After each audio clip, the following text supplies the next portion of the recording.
जय नारायण। आज का टॉपिक इंटरनेट सिक्योरिटी है।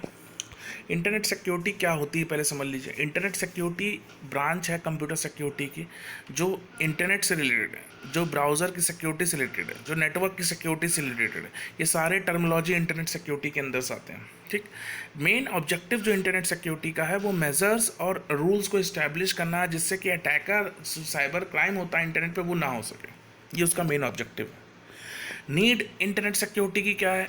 जो भी इंट्रूजन हो रहा है, फ्रॉड हो रहा है, इंट्रूजन्स का मतलब लेगिटमेट अनऑथोराइज्ड यूज़र जो यूज़ कर रहे हैं उनको हाई रिस्क पे नहीं करना। वायरसेस जो ऑनलाइन आ रहे हैं उनको रोकना, ट्रोजन्स है, वॉर्म्स है। बेसिकली जो आइडेंटिटीज़ जो थीव्स हो रहे हैं प्राइवेट इंफॉर्मेशन जैसे फाइल हो गया, पासवर्ड्स हो गए, सेंसिटिव फाइनेंशियल इंफॉर्मेशन हो गया, वो इसको स्टील करके डेटा को ट्रांसमिट कर रहे हैं। आप जान रहे हैं कि बैंक में कितना फ्रॉड हो रहा है। उसको रोकने के लिए हम इंटरनेट सिक्योरिटी का यूज़ करते हैं। यही इसलिए इसकी नीड है इंटरनेट सिक्योरिटी की। सबसे पहले इंटरनेट सिक्योरिटी में जो बेस्ट प्रैक्टिसेस हैं उसमें देखिए फ़िशिंग आती है। फ़िशिंग क्या होता है? ईमेल जो भी आपको अननोन पर्सन से आती है, जिसमें आपको क्रेडिट और डेबिट कार्ड की डिटेल्स इनपुट करने के लिए जाता है, उसे हम फ़िशिंग कहते हैं। बस। ईमेल स्पूफिंग क्या होती है? ईमेल स्पूफिंग मतलब सेंडिंग जो भी आपको ईमेल आया वो फॉर्स्ड ईमेल एड्रेस है, फॉल्स ईमेल एड्रेस है, और आपको लग रहा है कि ये ओरिजिनल है। सपोज हमने कोई ये ईमेल एड्रेस आपको भेजा और आपको लग रहा है कि मेरे द्वारा है, लेकिन हमने नहीं भेजा, ये किसी और ने भेजा। उसके अंदर वायरस हो सकते हैं, वॉर्म्स हो सकते हैं, उसे बोलते हैं ईमेल स्पूफिंग। अब आप कहेंगे सर हम पहचानें कैसे कि ये ईमेल स्पूफिंग है या नहीं है? तो जाहिर सी बात है, मेरी ईमेल आईडी या किसी की भी ईमेल आईडी अगर आप जिससे नोन है तो उसकी ईमेल आईडी का हर चीज़, जैसे फ़ोटो होती है उसका कुछ डेजिग्नेटेड सिंबल होगा। आप उससे पूछ सकते हैं कि हाँ सर ऐसा कोई ईमेल आपने भेजा है। तो इस तरीके से आप अगर नोन पर्सन से कांटेक्ट में रहेंगे तो आप अपना ईमेल स्पूफिंग को रोक सकते हैं। नेक्स्ट आता है चैट स्पूफिंग। चैट स्पूफिंग का मतलब जो भी फॉल्स होता है, डिसीव इन्फॉर्मेशन, जो बेकार इन्फॉर्मेशन, उसको हम र्यूमर फैलाते हैं, फेक करते हैं आइडेंटिटी को कि हम चैट में हम बात कर रहे हैं, हम आप बन के बात करिए। कोई बच्चा अगर आपसे बात करे कि हाँ अंकित सर हम बोल रहे हैं, तो ये क्या है? ये चैट स्पूफिंग। आप गलत आइडेंटिटी को शो कर रहे हैं, तो ये चैट स्पूफिंग है। Daniel of service. एक बात और बता दें, ये जितने भी इंटरनेट सिक्योरिटी रिलेटेड टर्म्स हैं इसके लिए धाराएं जो है बहुत आपको सजग है। मतलब फाइन भी है ऑलमोस्ट 50,000 से 1 लाख का। तो बहुत ध्यान रखिएगा कि इस तरीके की हरकतों को आप जहाँ भी पाएँ उसको तुरंत रिपोर्ट करें, ताकि उस पर एक्शन हो सके। और ये हर को जानना बहुत ज़रूरी है कि इस समय साइबर क्राइम की दुनिया बढ़ चुकी है। हर आदमी साइबर क्राइम करने में लगा हुआ है, किसी तरीके से उसको एक्सेस मिल जाए।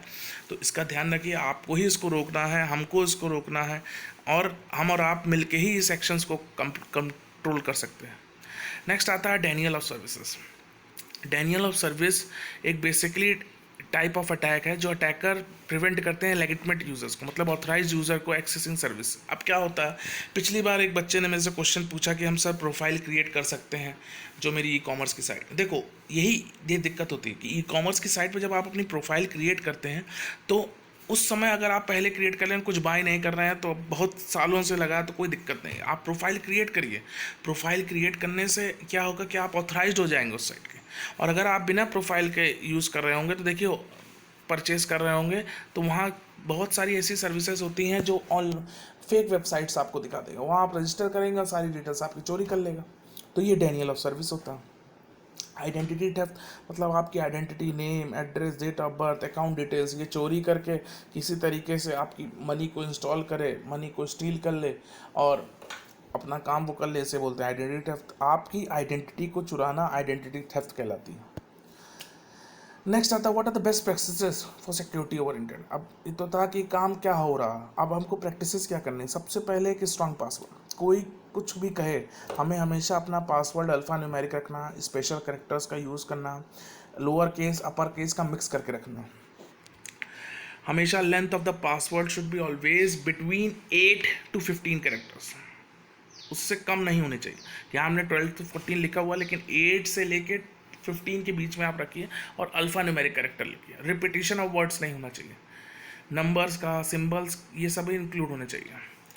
मल्टीपल साइट्स के लिए सेम पासवर्ड यूज़ मत करिए। अगर आपका जीमेल में अकाउंट है, याहू मेल में अकाउंट है, हॉटमेल में अकाउंट है, फेसबुक में अकाउंट है, इंस्टाग्राम पे अकाउंट है, लिंक्डइन पे अकाउंट है, कहीं पे भी आपका पासवर्ड सेम नहीं होना चाहिए, हर जगह अलग अलग। आप एक छोटी सी डायरी बना लीजिए, उसमें आप अपने सारे पासवर्ड लिख सकते हैं। कुछ नहीं है, आप बड़े हैं, ऑफिस में काम करने लगे, आप अपने फ़ोन को यूज़ करिए, नोट पैड होता है वहाँ पे, आप उसमें अपना पासवर्ड लिखिए। फ़ोन किसी को देना नहीं है आपको। तो इस तरीके से हम अपना पासवर्ड सिक्योर रख सकते हैं। पब्लिक प्लेस पे जो भी वाईफाई आते हैं उस पर कभी भी ट्रांजेक्शन्स मत करिए। ये बहुत इंपॉर्टेंट है कि पब्लिक प्लेस पे जो वाईफाई आते हैं वो सिक्योर नहीं होते, उनको हम सिक्योरिटी नहीं प्रोवाइड कर सकते। तो वहाँ पे अब आप कहें कि सर हम रेलवे प्लेटफॉर्म पे हमारा वाईफाई आ रहा, हम उसको डाउनलोड कर लें, वहाँ पे हम अपना ट्रांजेक्शन कर लें, तो मेरा आंसर नो है। कभी भी पब्लिक वाईफाई का यूज़ करके आप अपने ट्रांजेक्शन्स का यूज़ ना करें। बैकअप और डेटा, देखो जितनी भी आप भी बैकअप करोगे, डेटा का मतलब जो रीस्टोर करते हैं, जितना जैसे आज हमने कोई काम किया, हमने उसका बैकअप ले लिया। अब मान लो कल कंप्यूटर क्रैश हो जाता है, किस तरीके से हैंग हो जाता है, तो हमारे पास डेटा बैकअप है। डेटा कहाँ बैकअप करेंगे? ड्राइव पे अपडेट करेंगे, ड्राइव पे बैकअप करेंगे। तो इस तरीके से काम होता जाएगा। इनक्रिप्शन सॉफ्टवेयर होता है जिसमें अनइनक्रिप्टेड अब जो होता है डेटा, उसमें अनऑथराइज एक्सेस नहीं कर सकते। अनऑथराइज जो यूज़र होते हैं वो एक्सेस नहीं कर सकते।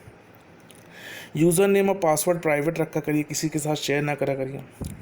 रजिस्टरिंग वेबसाइट, हमने अभी आपको बताया कि आपको वेबसाइट के साथ रजिस्टर कर देना चाहिए, ताकि जब भी आपको ट्रांजेक्शन्स करने हो तो आप आसानी से कर सकें, क्योंकि आपको यूज़र आईडी और पासवर्ड आपको पता है। पर्सनल इन्फॉर्मेशन को कभी नहीं शेयर करिए। ट्रांजेक्शन्स हमेशा सिक्योरिटी के साथ करिए। जब तक आपको ना लगे कि ये सिक्योर है, आप आगे मत बढ़िए, किसी भी कीमत पर नहीं बढ़िए।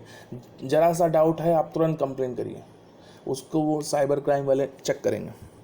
एंटीवायरस, एंटी स्पाईवेयर सॉफ्टवेयर को इंस्टॉल करिए। एंटीवायरस मतलब जो वायरसेस को रिमूव करे, एंटी स्पाईवेयर जो आपकी डिटेल्स को नोट कर रहा हो।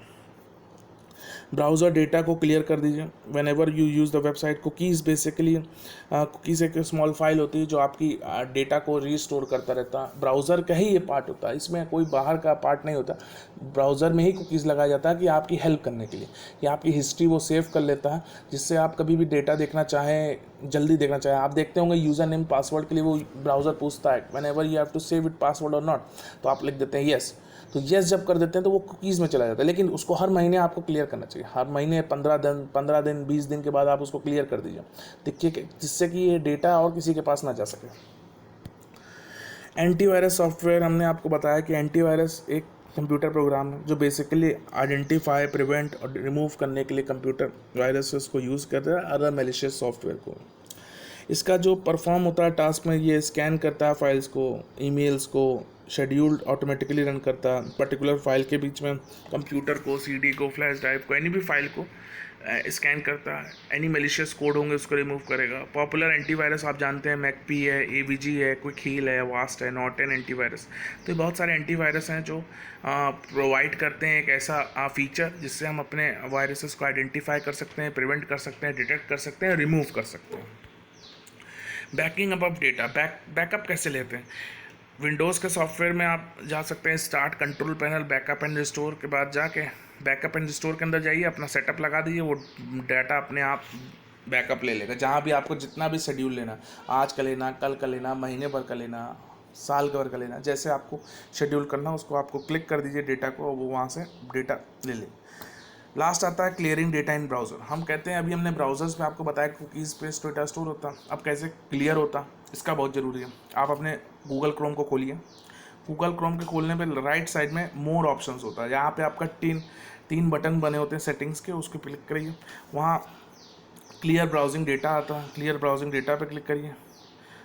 आप टाइम रेंज भी क्लिक कर सकते हैं कि लास्ट आवर का है या ऑल टाइम का है। ऑल टाइम में मतलब पूरा का पूरा डेटा रिमूव हो जाएगा। और type of information you want to remove, आप टाइप ऑफ इंफॉर्मेशन भी देख सकते हैं, और क्लियर डेटा पे क्लिक कर दिए, डेटा क्लियर हो जाएगा। इस तरीके से हम अपना डेटा ब्राउज़र्स पे क्लियर कर सकते हैं। आप गूगल क्रोम का यूज़ कर रहे हैं, गूगल क्रोम क्योंकि हमने यहाँ क्रोम का इसलिए यूज़ किया कि ज़्यादातर यूज़र्स क्रोम का ही यूज़ करते हैं। अगर मोजिला का भी है तो आप सेम प्रोसीजर अपना सकते हैं, वहाँ भी सेम ही चीज़ है, ब्राउज़र्स की सारी चीज़ें सेम होती हैं, बस हाँ उसके सिम्बल्स को छोड़ के आप सेटिंग्स वेटिंग्स पर जाके आराम से उसका डेटा क्लियर कर सकते हैं। तो होप करता हूँ इतना आपको समझ में आया होगा। जो भी क्वेश्चंस होंगे उसको आप ज़रूर पूछिएगा। आज के लिए इतना ही, थैंक यू।